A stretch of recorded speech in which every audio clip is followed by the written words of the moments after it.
Let's go to Anna in Warwickshire. Welcome to the show. Anna, what would you like to ask? Thank you very much. Good morning. Joe, my question for you. It's really great that your party promotes women's rights. So please, can you tell me what a woman is?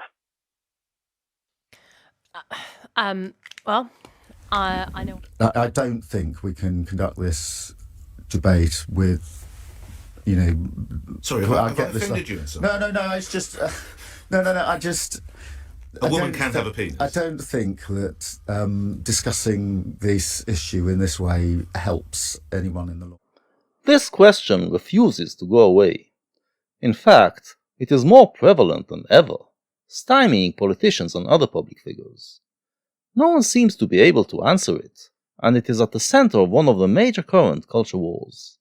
Which drives me crazy, because I believe that there is an answer, and not a very complicated one either. People simply need to learn to think right about the relationship between language and reality. This might be easier for a philosophy major than it is for others, but it should still be easy enough. This is why I am returning to this question, yet again, even though I made several videos on this subject already.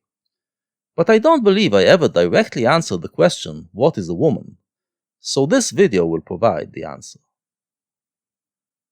The issue is further complicated by the fact that there are people, on both sides, who are exploiting the confusion. The radical feminists on one side, and the trans activists on the other, are abusing language to manipulate the public's perception of the issue. Most of them don't know that they are doing it, and are victims themselves, but there are some who know exactly what they are doing, and how they are twisting the logic of our language. With these manipulations, the radical feminists manage to draw a lot of social conservatives to their side, while the trans activists gather support among progressives. In the end of the video, after we answer what a woman is, we shall dismantle their language manipulations. So, what is a woman? The answer is that, like most words in our language, the word woman has multiple meanings. And the meaning of a word in a specific case is determined by the context in which it is used. The funny thing is, even though we all follow this rule in our everyday speech, a lot of people have a real struggle to understand this concept when it is spelled out, and many of them even flat out deny that this is what they are doing. So let's begin with an example, to make it easier. Here is a scene out of the movie Shakespeare in Love. The plot is taking place in late 16th century England, when women were not allowed to act in theatre, and the female roles were played by men. Nevertheless, Shakespeare's troupe dares to let a woman on stage in the debut performance of Romeo and Juliet. Unfortunately, the Queen's Master of Revels hears of the travesty, and comes to stop it. I arrest you in the name of Queen Elizabeth! Arrest! Who? Mr. Tilney. Everyone! Admiral's men, Chamberlain's men, and every one of you ne'er-do-wells that stand in contempt of the authority vested in me by Her Majesty. Contempt? You closed the rose. I have not opened it. That woman is a woman! What? A woman? You mean that goat? That woman is a woman. If the word woman had only one meaning, then this sentence would be a tautology that cannot be contested. And yet, it is contested. Furthermore, we would feel that the sentence is redundant and gives us no information. And yet, it does give information, and we all understand the information that it conveys. And that is because this is how our language works. We all know that words have multiple meanings, and that the meaning in each case is determined by the usage. Even those who deny it, for ideological purposes, are constantly affirming it in their everyday speech. In this case, the first woman means someone who looks and acts like a woman. The second woman means adult human female. Both usages are correct. How do I know that they are correct? Because they convey the meaning that they wish to convey. Language is a tool of communication, and that is its main purpose. If a word was used in a way that communicates what a speaker wanted to communicate, it means that it was used correctly. That is the only test that matters. The reason why a lot of people struggle with this is that they have a problem separating the word, the sign, from the thing that it signifies. It's as if they think that words are part of reality, part of the natural world. You can actually point to some cultures who believe that words are part of reality, but today's Western culture does not. We regard language to be a system of arbitrary signs that humans created to reflect the world. And because words are not tied to reality, they can have multiple meanings. The word star, for instance, can refer to a heavenly body, or it can refer to a successful member of the entertainment industry. Both meanings can reside together in the same word. The reason why a lot of people have a problem admitting it, I realized, is that they think that if they admit that there's another meaning, it somehow affects the first meaning. Some have asked me if a human becomes a dog if you call him a dog. My answer is that there are some people who are bitches, and it would be correct to refer to them as such. But by calling someone a bitch, I am not saying that they have dog DNA. Those are two different meanings, and they don't imply each other. To be sure, the case of woman is somewhat different from that of bitch, because when we call someone a bitch, it has very little to do with female dogs, except for some very tenuous similarities. The way that women look and act, on the other hand, is deeply linked to their biology. So these two definitions are strongly interlinked. Nevertheless, they are two separate definitions, and one does not automatically imply the other. Let's go back to Shakespeare in love. Eventually, the Queen of England steps in to resolve the issue, and judge whether that woman is indeed a woman. The Queen of England does not attend exhibitions of public lewdness, so something is out of joint. Come here, Master Kent. Let me look at you.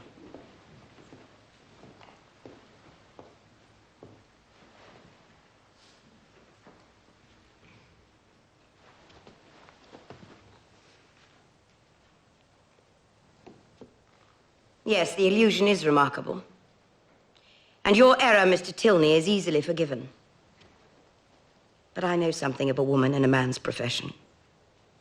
Yes, by God, I do know about that. That is enough from you, Master Kent.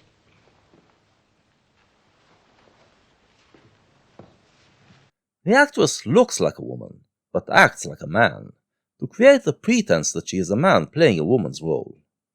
And the Queen decides to accept the lie and regard her as a man, even though everyone in attendance knows that this is a female. Now, did Queen Elizabeth just forever change the meaning of the word man to include biological females as well? No, because everyone also understands that this is pretense. We are in the context of pretending, and this context does not affect the biological context, and what the words man and woman mean in that context.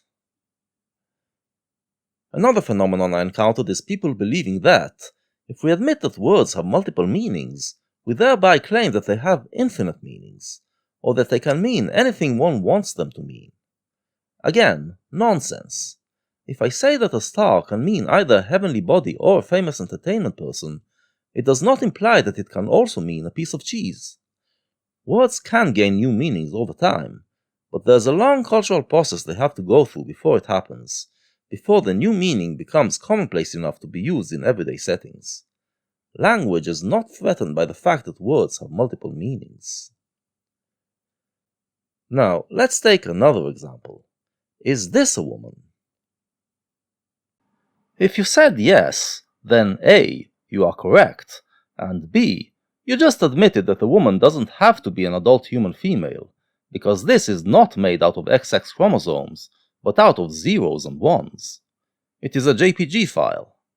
And yet, you'd be correct to call it a woman, because we all understand that you are talking about the image in the picture. A picture of a woman is yet another correct definition of the word woman. In this case, there's actually a context in which this is not a woman. The legal context.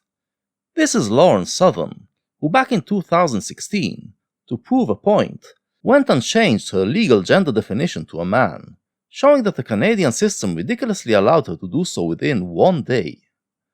This means that, in some usages, we can actually be correct if we refer to her as a man. Back then I joked on Twitter that I would go gay for Lauren Southern.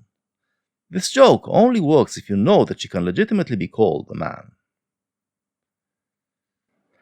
Let's summarize. 1.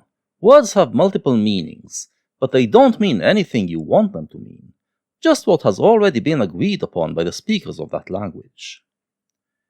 2. The meaning of a word in a specific case is determined by the context in which it is used. If I say Brad Pitt is a star, you understand that the word star means a movie star. 3. When one meaning of the word is true, it does not imply that another meaning is true. If I say that Brad Pitt is a star, it does not mean that he is a heavenly body. Similarly, if I claim that one meaning is false, it does not imply that all meanings are false. When I say that Brad Pitt is not a heavenly body, it does not mean that I deny that he is a star. Much of the manipulation that is going on nowadays revolves around this third point. We've come to accept that trans women are women, since the word woman has other meanings than adult human female. But now some trans activists try to convince us that this means that they are women in every way, and that if we deny that they are women in a certain context, for instance in women's sports, it means that we deny and invalidate their womanhood altogether. Don't fall for it. You can deny that trans women are women in certain contexts, and still acknowledge that they are women. At this point, when trans women have been brought into the discussion, some of you might object, and claim that even if you agree with what was said until now, you still disagree that trans women fall under any of the meanings of the word woman. You would probably claim that this is a new meaning that was imposed on us, without proper debate. Was it? Let's take Blair White as an example, since we all know her. Even though she is not a genetic female, I refer to her as a woman, because she looks and acts like one.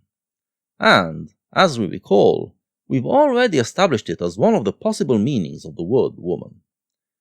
Now you will probably claim that you do not agree that this is a legitimate meaning. But you do. You do every day. When you meet a stranger, you will address them as either a man or a woman. Do you test their DNA before you decide which of the two they are? Of course not. You decide to refer to someone as a woman because she looks and acts like one. And because we all do this, the legitimacy to refer to trans women as women is already part of our language. Let's break it down some more.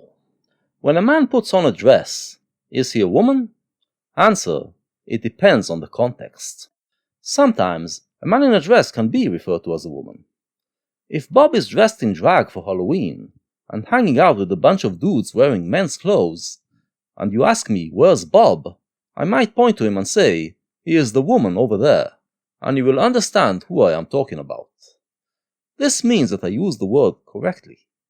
You will also understand that I am not saying that Bob is a biological female, or that he regularly acts like a woman. You know that it is just in that context. How about a trans woman? Is she a woman? Answer: it depends on the context. In most everyday contexts she is, but sometimes she isn't. If I have lunch with Blair White and we discuss YouTube censorship, I will perceive her as a woman. It is something that is already happening on the subconscious level, since our subconscious is wired to react differently to men and women, and in her case, my subconscious will react as if this is a woman. It might not even cross my mind that she has a penis. But Blair is also hot, so my mind might go there. And if it goes there, it switches into the context of romance, and then my subconscious will immediately remind me that she is something different from what I perceive as a woman, in this context. She is also different from genetic females in the context of women's sports. The debate about the participation of trans women in women's sports is ongoing, and there are good arguments on both sides. I don't know enough about biology to have a position, but I do know that when we are debating it, we must begin by acknowledging that trans women are different in this context from cis women. The claim that this assertion invalidates their womanhood, as I have already shown, is bunk. Now, Blair is a trans woman who passes as a woman. What about trans women who don't pass? Are they women? This is a question I struggled with in the past, because it was hard for me to define the context which makes them women. But I finally figured it out.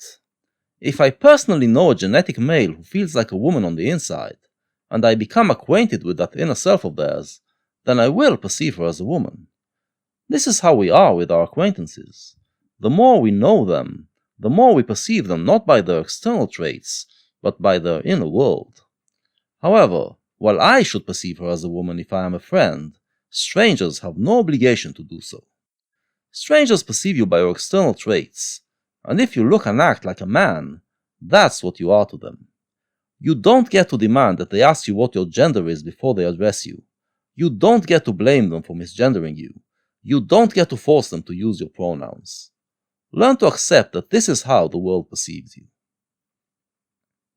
I'm sure it sucks to not be identified by the gender you feel you are.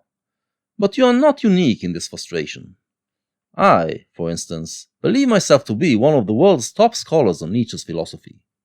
Unfortunately, this is not recognized by the world, and it can be annoying when someone refers to the authority of some idiot over mine just because they have a PhD. But I accept it as the reality. Those who read my book on Nietzsche, and thus have a deeper understanding of my work, do respect me, so I do get some recognition, and that's good enough. If you are a transgendered person, this is the attitude you should adopt. And, even if you don't have the looks and the money to transform into a woman, you can still work on developing more and more feminine traits. The more feminine traits you have, the more contexts there will be in which you will be perceived as a woman. Also, you should not start bitching that I just talked about you transforming into a woman, when you already are a woman. You know that what I meant is someone who passes as a woman. This leads us to the debate around women's spaces. Trans activists claim that there is nothing to prevent offenders from entering women's spaces anyway, so allowing trans women in would not change the current situation. But that's not the point. Like I said before, our subconscious reacts differently to men and women. As a man, you learn that your mere physical presence is threatening to women, and that women are afraid to be alone with you until you develop some trust. Even if you are having a pleasant conversation with a woman, there is always that underlying context, a primordial fear that is plaguing her subconscious, and this context is distressing for her. Women's spaces are meant to give them a place where they can relax. And with some trans women, their physical presence creates that same fear. If you are such a trans woman, then in that context, you are still a man. You should accept it and refrain from entering women's spaces. Again, I'm sure it sucks to be a woman and not be welcomed in women's spaces. But you have to learn to live with it, and understand that this does not mean that you are not a woman in your everyday life. Once we all understand that, we can find workable solutions. The problem of public bathrooms, for instance, has a very simple solution. Every public place has at least one bathroom stall that is not gendered, namely, the one for disabled people. Simply make it the bathroom for both the disabled and the transgendered, or, more accurately, for those whose physical presence would cause awkwardness in both men's and women's bathrooms. This neatly solves the problem, and the only objections you might have come from thinking that this somehow brands trans women as not women. Again, they are different from cis women in this context, but that doesn't mean that they are not women. Speaking of objections, let's talk about something more objectionable. The groups that prevent us from finding such practical solutions, due to their ideological bent. We shall explain why they have an ideological problem with it, and see how they are manipulating language to promote their ideology. The first group are the radical feminists, who argue that only human females can be called women. It is an argument supported by many social conservatives as well. The argument is basically that woman is an identity, and traditionally it meant adult human female. People from outside this group don't have the right to annex the title woman for themselves and change its meaning. Only the in-group can decide what the identity shall be. I am very sympathetic to groups wanting to preserve their identity. The problem with this argument is that woman is not a group identity. It is a category. Group identities are formed when a group of people get together around something they have in common, form a community, and give themselves a name. This is not how the word woman was created. It was created when humans divided and categorized themselves by their natural traits. So the word woman does not belong only to women, but to all of us. We all have the right to be part of the debate over what it means. And since, as we have already shown, the word woman has always been used to refer to those who look and act like women, we are not inventing anything new when we use it to refer to trans women. What is behind the radical feminist claim is actually another motive, an ideological motive. Most of us understand that the reason why men and women look differently and act differently is rooted in their nature. There is, of course, a degree of social construction affecting how we look and act, but the basis for most of it is biological. For instance, the reason why women value their hair more than men is that, unlike men, they don't lose their hair. What they then do with their hair is culturally determined, a social construct, but the basis is biological. This is undeniable to anyone with half a brain, unless they are radical feminists. Radical feminists believe that the way we look and act is all a construct, and that is because society is a patriarchy, a structure that is meant to ensure the domination of males over females. Thus, they believe, equality can only be achieved through revolution. Radical feminism is a worldview that wants to destroy Western civilization, to make way for the feminist utopian vision. This is why they reject the second meaning of the word woman, and why they cannot accept the reality of transgendered people. The social conservatives, who support their fight against transgenders, are unwittingly helping to promote their anti-Western, anti-male ideology. Sometimes such alliances are necessary, but not in this case. As I have shown, we can accept trans women as women, without leading to all the consequences that social conservatives are worried about. The second group are the trans activists, and once you understand how language works, it is very easy to see the manipulation that they are pulling. We discussed it already. They employ the fact that words have different meanings, but forget the part about one meaning not implying the other. Thus, they will claim, correctly, that the word woman can mean something other than human female, and will persuade many people to regard trans women as women. But then they will turn around and claim that since we agree that they are women, it means that they should be regarded as women in every context.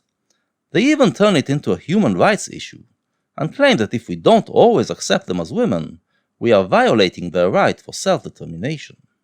Talk me through just a little bit of why you believe fighting for transgender athletes to compete in the categories they'd like to in sport is so important.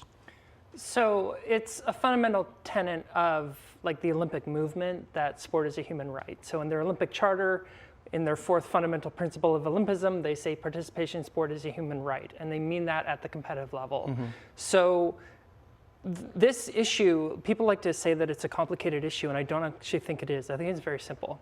It all boils down to, do you actually think that trans women and intersex women are real women and are really female, or not? And if you do, it's very simple. Just stop policing who counts as a real woman. Once again, the human rights argument falls once you remember that woman is a category, not an identity. The right of self-determination belongs to groups that formed an identity of their own. But woman is not an identity of their own. It is a category which belongs to all of us. One of the differences between identity and category is that the latter belongs to a spectrum that encompasses everyone. Being a fan of a football team is an identity, which means that one can also not be a fan of any football team. When it comes to gender, on the other hand, there is no such thing as not having a gender. Gender is one of the ways in which society categorizes all of us, and we all belong to one gender or the other. So if you change the definition of one category, it affects the entire spectrum. In short, it is not up to the transgender to decide what gender they are. It's a discussion that we are all part of. What was said here about the word woman applies to every other word as well. They all change meaning according to context. And this means that you can belong to a certain group in one context, but not in another. If you have a medical condition, you are just as human as the rest of us. But if you try to apply to a job that disqualifies you on that account, you will find that you are different. If you are an immigrant to America, you are just as American as your fellow Americans, but not if you try to run for president. And so forth. None of this is a violation of human rights. The trans activists are simply exploiting the current ignorance around meaning of words. Once we all learn to answer that meaning changes with context, they will have no arguments. Here, too, what is behind the actions of the trans activists, at least some of them, is not a fight for rights, but a utopian ideology. They believe that if we are liberated from the tyranny of the biological realm, we will all be free and happy. The extreme version of the trans argument is that we have a gender identity that is distinct from our biological sex and our gender expression. In other words, that you can be a woman without even wanting any of the physical or behavioral traits that typify women. That one can be comfortable in their male body and be naturally inclined to behave in masculine ways, but still be a woman, because their mind tells them that they are one. This is, of course, nonsensical. Your brain doesn't naturally speak English. The word woman is something that you learn from society, and it has a set of meanings. If you are using it to define something that is not compatible with any of the meanings of the word woman, then you are simply using the word wrong. As we can see, once you understand how language works, it is possible to beat back the ideologues and to come up with solutions that will make everyone happy, except for those ideologues. This is what we should be working on, instead of tearing each other apart. If anyone thinks that I'm wrong, I'd be happy to hear your arguments. One final thing. Because the word woman has many meanings, there is no need to create synonyms. Woman can also mean human who menstruates, human who gives birth, human who suckles, etc. And we all understand that when you use the word women in the context of those who menstruate, you are including trans men as well. So the use of the word woman in this case does not erase the reality of trans men. There is no need to use disgustingly objectifying synonyms that reduce people to their bodily functions, like people who menstruate, just to feel like you're being inclusive of some rare exceptions. They are already included in the word woman, in that particular context.